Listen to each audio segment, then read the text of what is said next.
What are some of the strengths and challenges about each level?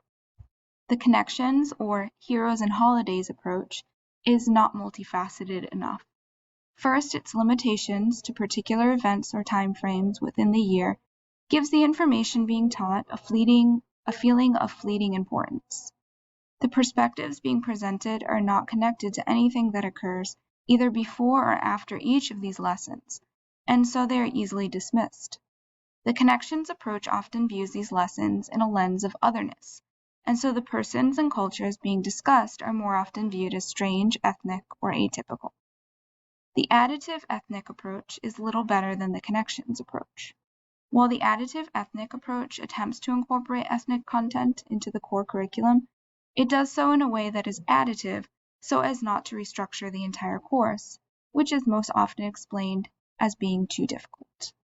Ethnic subjects are superimposed into Eurocentric viewpoints, and that perspective does not change simply because the person of study has. It's like trying to put different words in an essay, fill in the blank style. This disregards and dismisses correct grammatical usage, and therefore just doesn't work.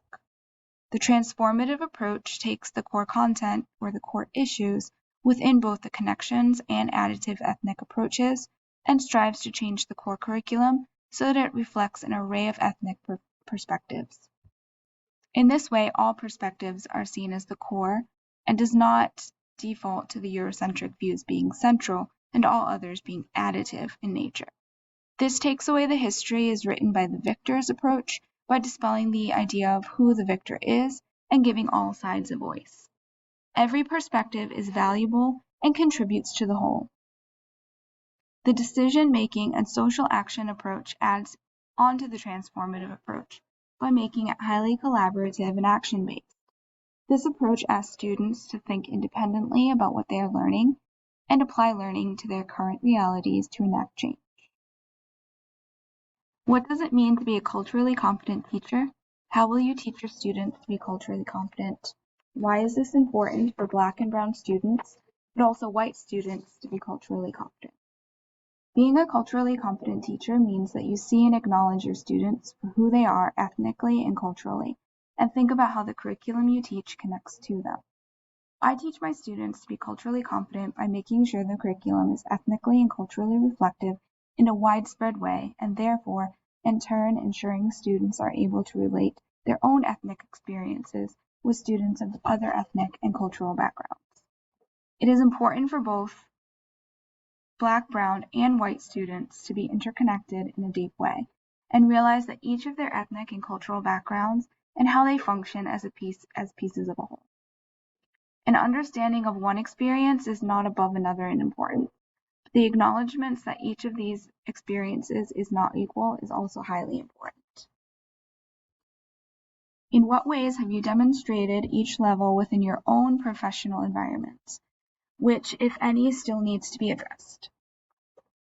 As an ELL educator, cultural competency is really at the root of the subject, at least since I have been in the field.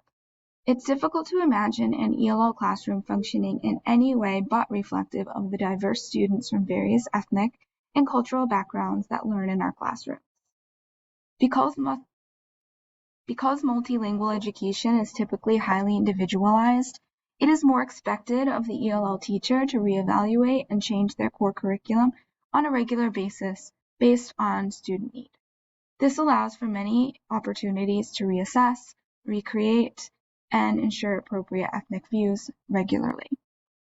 That said, I do see more room for improvement at the SAI levels of ELL programs.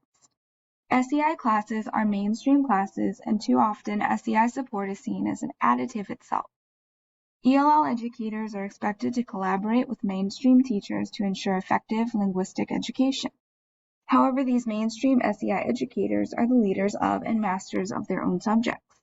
An ELL teacher is at least a strong resource to cultural competency within a mainstream classroom and curriculums as a whole.